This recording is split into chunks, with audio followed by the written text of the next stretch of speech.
hands up high, reach for the sky. If you wanna be a rock master, you have to go a little faster.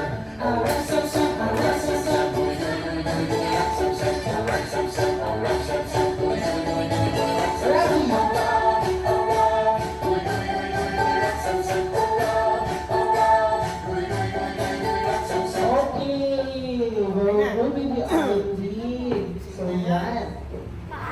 So now, we need to wash our hands. So tulungan tayo ni Ate Mai. Kasamahan po niya kayo sa washing area. Then after yung Ate Mai, pwede natin sila i-kitchen tour.